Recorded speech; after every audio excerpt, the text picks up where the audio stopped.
Hello, hello. Welcome to our Z100 Artist Interview Lounge, presented by Celsius Energy Drinks. I'm Crystal Rosas. He grew up in the Lower East Side, taught himself garage band, went from bedroom demos to a breakout hit with Caroline. It had every major label knocking. Fast forward, he's pulling in over 400 monthly streams, sitting on 3 songs in the Billboard Hot 100 at the same time, with Undressed climbing into the top 5 and hitting #1 on Billboard's Hot Rock Songs, knocking Hozier out after a full year. His track, Back to Friends, went #1 at alternative radio faster than any new artist in more than a decade. He writes every lyric himself, co-produces everything. Just dropped his album, I Barely Know Her, nominated for a few VMAs, and performing on the main stage at his first ever world tour, North America, Europe, the UK, Australia, and his first arena date sold out instantly. Today, a conversation with Sombre. Hello. Welcome home. Thanks for having me. How does it feel hearing all those amazing things that you've done in such a short time? Feels crazy. I still don't believe it. It's even crazy for me to read because I talk to a lot of artists. I talk to a lot of awesome people, but seeing what you've done, I mean, this isn't something that happened overnight. You grew up here in the Lower East Side. How much did that city energy play into your sound and who are you becoming now? I mean, New York City is the best city in the world other than Paris. So I think it's just naturally a romantic city, and you're surrounded by art in New York, there's some amazing music from New York as well. And you grew up LaGuardia High School, yeah. Pretty cool. People always bring up Timothy Chalamet to you. Yeah. But going to a school like that, was there a moment when you're in school and you're just like, I feel different though. I know everyone's making their art, but I feel like I'm really doing something here. Not really. I mean, school wasn't for me. I just really hated it. And I was just always trying to find a way to not do my work or not make class. I was just making music. And then I was in my junior year of high school when I made the song Caroline just in my bedroom, and I posted it on the internet, and then the overnight virality thing happened and I got signed. My parents didn't believe it. So I think that's when I knew things were different. When did you start getting into music? Did your parents put you in music when you were little, or that was just you? It was just me, and my parents supported it, which I really am appreciative of. Yeah, I mean, I think my mom definitely wanted me to follow through with the normal education journey. I think she had like more realistic expectations than that, like it would be difficult for it to be a career.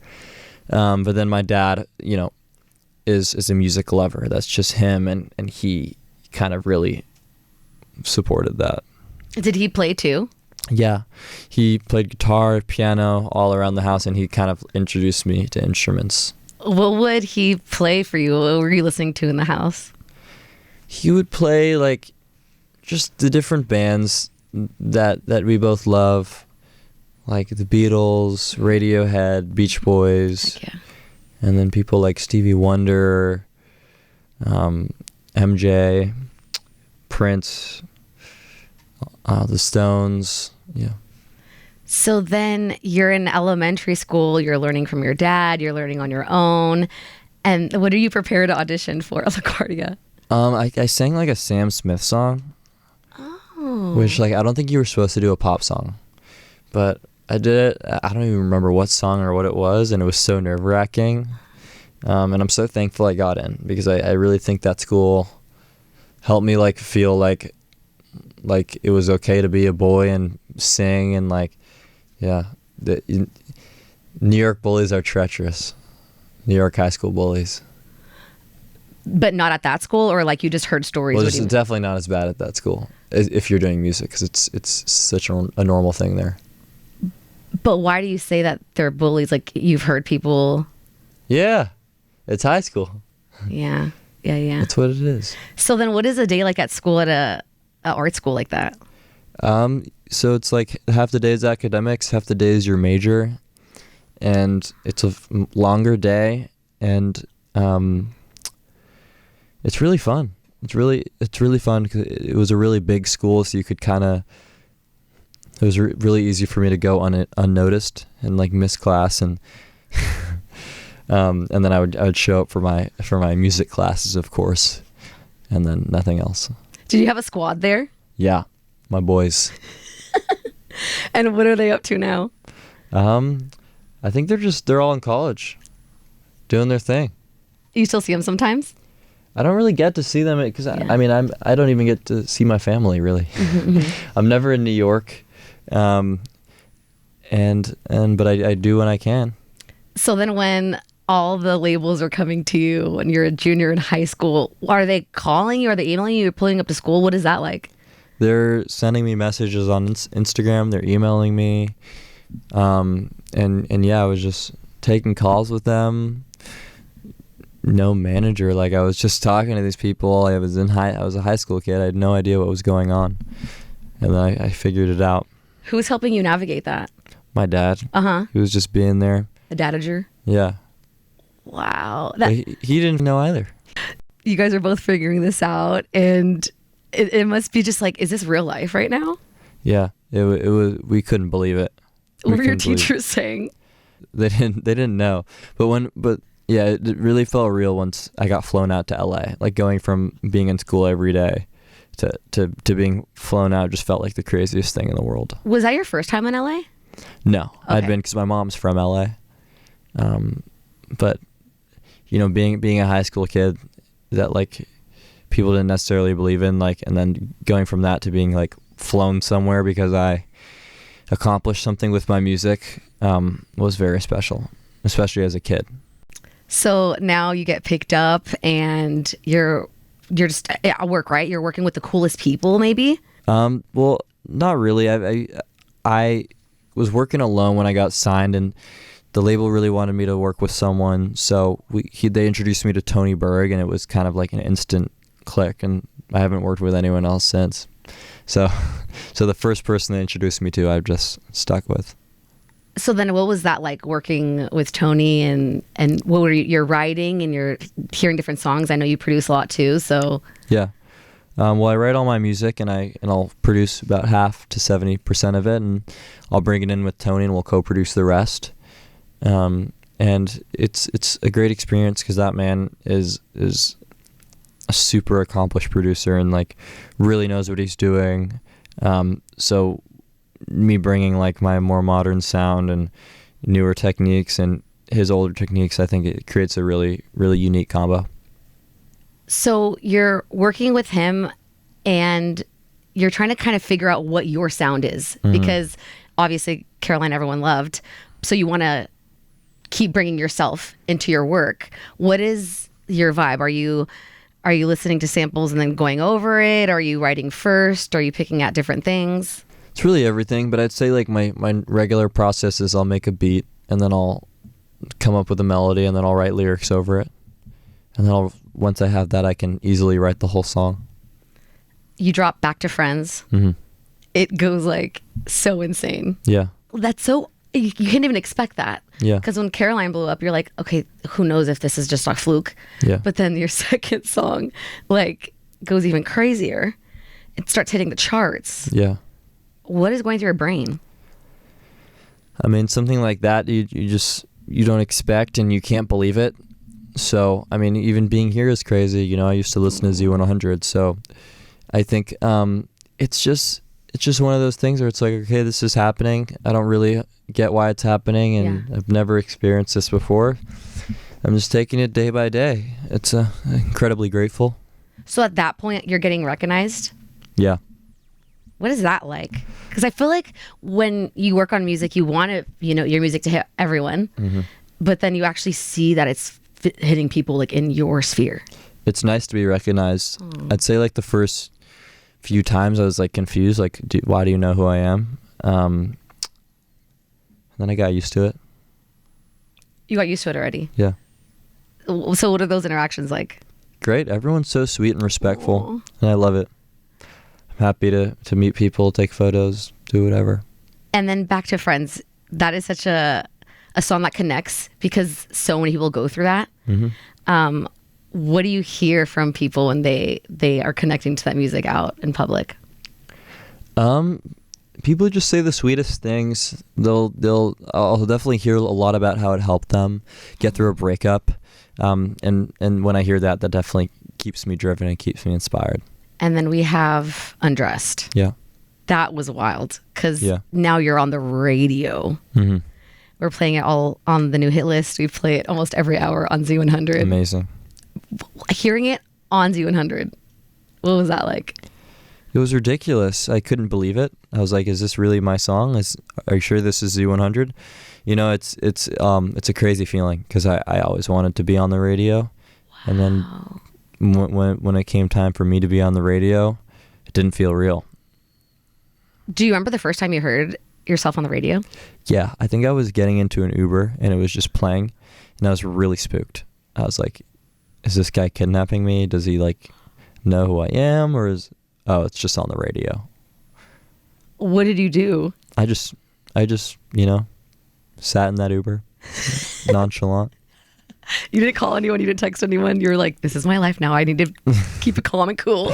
No, I definitely took a photo of the radio, the screen that showed the radio station. That's so crazy. So what about your friends? Like, are you getting random texts or messages from even people in middle school, elementary school, weird cousins popping up? What is that like? Oh yeah, so many people are reaching out, and I really appreciate it. It's really cool to hear from people from my past, and it's very nice. Let's talk about I Barely Know Her. Congratulations. Thank you. Your debut album. It's awesome. Thank you so much. It's fresh. People are saying that, huh? Yeah. What was the goal when you were working on this album? What did you want people to feel? It was more for me. I just wanted to get out certain feelings and emotions, and I wanted to kind of have a body of work to put around these massive songs, and that really represented me. And I want people to listen to the record and kind of walk away from it knowing more about me. I was so blessed to go to your free pop-up show on Canal Street. Thank you for coming. Of course. And it was really special because that's where you grew up. Mm-hmm. And you shut down the street. Yeah, it's crazy. I was walking and I thought that there was like a market that night or something. I was like, oh, they shut it down. Like there's a market or something every week. And then... But you didn't even know it was happening? I knew it was happening, but I didn't know that whole street was shut down just for that. And Sarah was like, oh, no, this isn't like a market. This is just for him. It's a Sombre concert. It's a Sombre concert. We're getting previews of the album. I enjoyed that I didn't hear some of your music because you hadn't put it out yet, but I still liked it. It's still connected. Because sometimes you hear music for the first time and you don't really know what to expect, and you're like, But I was getting smitten by these records you were performing. Thank you. And the screams and the posters and the amount of people. It's crazy. The whole street and the sides. Yeah, it's really an honor, especially in my hometown, to get shown that love. It means the most. And you made a new friend too in the hallway of your hotel. Yeah, I ran into Ian, and he popped out to the concert. Really, really fun. The thing about this album, you're a romantic guy. Like some of the Dime. Yeah. I was listening this morning with my fiance, and I'm like, babe, listen to this lyric. You know, it's like, you're 10 and I like dimes. It's so cute. So what about Canal Street, that record? Canal Street, that one is about a very special someone. But you didn't confront. No, I'm never going to do that. You just let everyone think what they think, and it's your personal diary, because you get really personal with these songs. Yeah. It's for no one but me to know. Ooh. What do you think you'll ever say, or that's your business? Yes, that's your diary. You give us enough. What about people that are fans of you that you just didn't think would be hitting you up, or you run into them and... Yeah, it's there have definitely been some full circle ones. Yeah. It's an honor. Like, who did you not expect? I don't really want to. I don't like name dropping or like exposing people. I feel weird about it. Yeah, you don't want them to be like, oh, this guy's talking. They won't be mad at you. But you know who you are. Wow, that's awesome. And we have the VMA nominations. That is huge. Where were you when you found out about this? I just woken up and like I opened my phone text and I just saw all these texts that said congrats on the nomination, and I was like, what are they talking about? And then I looked, and it was a VMA Best New Artist and Best Alternative, and I was just in disbelief. Like, it's just a different thing being nominated for an award show. I still can't believe it. It's crazy. And by the way, for anyone listening, Best New Artist and Best Alternative, you have 10 votes a day for each category. You can vote for Sombre. You're performing? Oh yeah, I forgot. Yeah. Yeah. You're it doesn't feel real. performing at the VMAs. It's insane. Me and Sabrina Carpenter. Bro, that's so big, dude. Yeah, it's crazy. I'm so grateful. Have you started prepping for that? I think we don't have that much time left. Yeah, we're working on it. Yeah. What is prep for that like? It is a lot of work. Yeah? A lot of work. Do you have a choreographer that helps you with moves, or is it just all you? It's all me. Wow. I'm just a natural. So you just vibe and whatever feels good at the moment? Yeah. Yeah. Sometimes I'll twerk. No, you will not twerk. Stop. Oh, you'll see on the VMA's main stage. Catch Somber twerking at the VMAs. Catch me twerking at the VMAs, guys. But only if I win Best New Artist, guys. So vote. 10 times a day. Yeah. That is so cool. Because you know what? On stage, you be hitting some crazy notes too. Oh, and loud. And you're there. What is prep for your voice like? Because that's not easy to do over and over and over and over again. Just a good vocal warm-up an hour before I sing. Uh-huh. That's really all it is. I don't know. It's just such a part of me now. It's like just second nature. Have you had your I made it moment already? What was that like one that you can think of? At my New York pop-up. You said that on stage. Yeah. You're like, cool. That was my biggest I made it moment yet. Maybe the VMAs will change that. Hopefully. That is so cool watching this journey from, high school to now. And thank you. Of course. What are you really, really, really proud of other than that show? I'm just proud that I'm able to do music with my life. I mean, when I was in school, that's all I would tell people is I just want to do music as a career. And I made that happen, and I'm happy no matter how it looks. I don't think I saw any collabs on the album, right? Yeah. It was just you. What was that decision like? It really wasn't a decision. It was all natural. I wrote these songs and didn't feel like it needed a collab or anything. Were you getting pushed or asked, or was it just...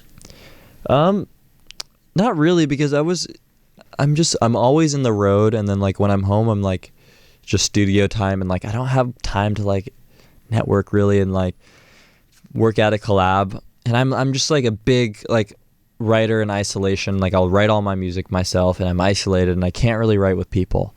So I'm just like not naturally a collaborative person when it comes to music.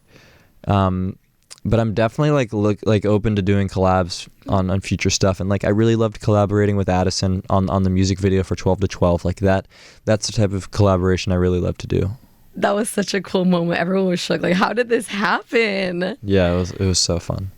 What about fans? Like, do you have one like fan interaction that stands out that was so cool for you, or just interesting or different? I met this really sweet kid yesterday in my neighborhood that is from where I'm from, and he wants to go to the high school I went to. And he said he was at the show and he wanted me to sign his ping pong ball. It was very sweet. I like saw a younger me in him. Wow. It's not easy to sign something that small and like curvy. So. Yeah, it's hard. That was nice. But that must feel really cool that you are inspiring kids that want to be just like you on stage. That's why I do it.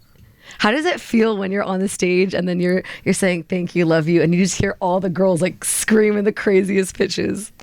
I'm like, how do you do that? Does it hurt your voice? How do you feel about being compared to other artists? Does it? I hate it. Okay. Yeah. Why? Because art isn't made to be compared or rated or anything. It's made to be consumed and nothing else. Because I was thinking about that this morning.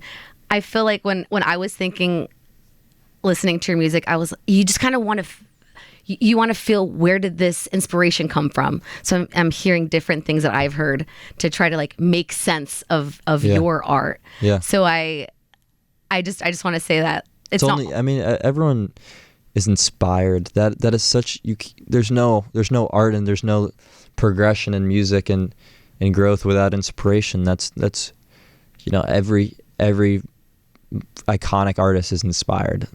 That's how it's supposed to be. But I think, do some people get it right though? Yeah. Some people get inspirations right, but I just hate when people are like, you're the next this, you're the next that. Because anyone who's the next someone is not here to stay. Or if that, I just think you have to be unique. You have to be yourself. Mm-hmm. You've told me one of the things that you hate is when people bring up your old videos and repost them. Yeah. But when I see that, I'm like, what a brave kid. What a brave little kid. And you sounded so good. Mm-hmm. Like, it's not Thanks. like you were up there trying to. So is there a part of you that can still appreciate that little Sombre? Was that your name? Was that still your name? It's just hard. No, it wasn't my name. Okay. It's hard to watch. I mean, I'm sure it's hard for anyone to watch videos of them while they're younger, but I see how it's easier for other people to see. It's so cute. Yeah. And we see the little like rock star there. Like we see the guy that just wants to try it. Like, so it is cool to see that. He's still in there somewhere. He's still in there. I don't think I've learned yet. How'd you get your name? How'd you come up with that? It's my initials, SMB, and then I was a sad little boy when I came up with Sombre, so it wasn't taken and it just made sense. What do you mean, sad little boy? I was just a sad little boy experiencing heartbreak for the first time. Little lover boy? Yeah. That's what I felt with the album. I'm like, this is just like a lover guy. He just wants to be loved. Yeah. One of your songs, you even say like, I want to love you forever. And I'm just like, who are you telling I want to love to forever to? She who shall not be named. Oh my gosh, so cute. What about those fans that have been there from like day one? What do you have to say to them that are still pulling up to your free shows here in New York?